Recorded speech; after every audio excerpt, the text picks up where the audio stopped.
Assalamualaikum warahmatullahi wabarakatuh. Di sini kami dari kelompok 8 akan menjelaskan materi mengenai perselisihan hubungan industrial dengan anggota kelompok Aude Aregita, Farah Kaila Rinjani, dan saya sendiri sebagai moderator Yuda Ahmad Hamdani. Untuk penyampaian materi pertama akan disampaikan oleh Farah. Pada Farah disilakan. Baik, saya Farah Karanjani akan menjelaskan hal yang pertama yaitu latar belakang. Perselisihan dalam hubungan industrial adalah sesuatu yang tidak dapat dihindarkan dalam dunia kerja, di mana hubungan industrial yang harmonis, dinamis, dan berkeadilan merupakan salah satu kunci terciptanya produktivitas kerja yang optimal.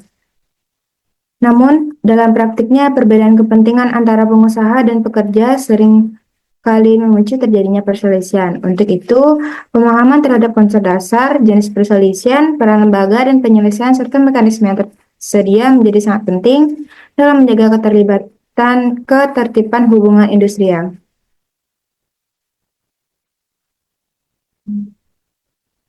Selanjutnya itu definisi. Menurut Sumanto tahun 2014, perselisihan hubungan industrial adalah perbedaan pendapat yang mengakibatkan pertentangan antara pengusaha atau gabungan pengusaha dengan pekerja atau buruh atau serikat pekerja mengenai hubungan kerja, hak, kepentingan, dan perselisihan antar serikat pekerja di dalam suatu perusahaan. Sedangkan menurut Humarasan, perselisihan hubungan industrial adalah konflik atau perbedaan yang timbul dalam hubungan kerja karena adanya ketidaksepahaman mengenai hak dan kewajiban masing-masing pihak. Selanjutnya itu jenis perselisihan hubungan industrial. Yang pertama yaitu perselisihan hak.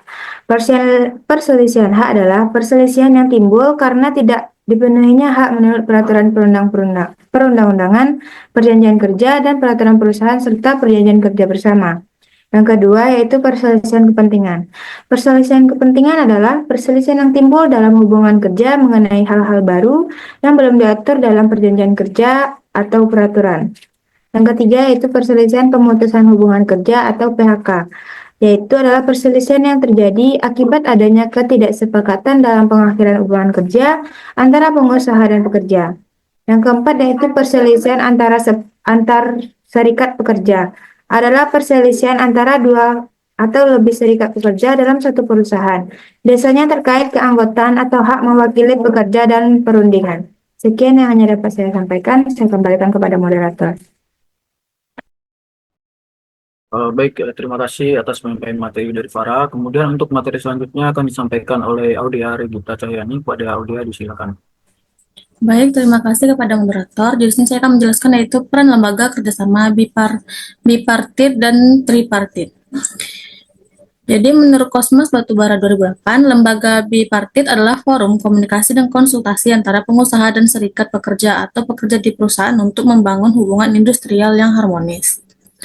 Peran bipartit itu terbagi tiga. Yang pertama itu mencegah terjadinya perselisihan dengan komunikasi rutin, menyelesaikan perselisihan di tingkat perusahaan sebelum dibawa ke pihak ketiga, memberikan ruang negosiasi terhadap masalah hubungan kerja. Peran tripartit juga terbagi tiga, yaitu memberikan saran, pertimbangan, dan rekomendasi kepada pemerintah dalam perumusan kebijakan hubungan industrial. Terus ada membantu penyelesaian perselisihan di tingkat yang lebih luas, dan membangun kerjasama nasional di bidang ketenagakerjaan. Next. Selanjutnya itu ada peran mediator, konsiliator, dan arbiter. Peran mediator itu terbagi tiga, yaitu memfasilitas perundingan antara pihak yang berselisih, memberikan anjuran penyelesaian perselisihan, dan bertindak netral tanpa memihak. Peran konsiliator yaitu memberikan alternatif penyelesaian yang disepakati bersama, membantu pihak menemukan jalan tengah dan tanpa paksaan. Peran arbiter yaitu mendengarkan keterangan dari kedua belah pihak, memberikan keputusan bersifat final dan mengikat. Proses arbiter dilakukan berdasarkan kesepakatan bersama sebelumnya. Next. Di sini ada mekanisme penyelesaian kasus perselisihan hubungan industrial berdasarkan Sumanto 2014 dan Umar Hasan 2013. Tahap penyelesaian perselisihan hubungan industrial adalah yaitu perundingan bipartit, penyelesaian di tingkat perusahaan antar pengusaha dan pekerja, mediasi atau konsiliasi arbitrasi, pengadilan hubungan industrial. Jika tidak tercapai kesepakatan melalui jalur mediasi dan konsiliasi, maka kasus dapat diajukan ke pengadilan hubungan industrial di bawah pengadilan negeri. Terus ada kasasi ke Mahkamah Agung, dan untuk perkara tertentu setelah keputusan pengadilan hubungan industrial, salah satu pihak dapat mengajukan kasasi ke Mahkamah Agung. Sekian yang dapat saya sampaikan, saya kembalikan kepada moderator. Baik, terima kasih atas penyampaian materi oleh Dea. Kemudian selanjutnya materi selanjutnya akan saya sampaikan sendiri, itu mengenai studi kasus dari PT Sri Rezeki Isman Tbk atau Sritek.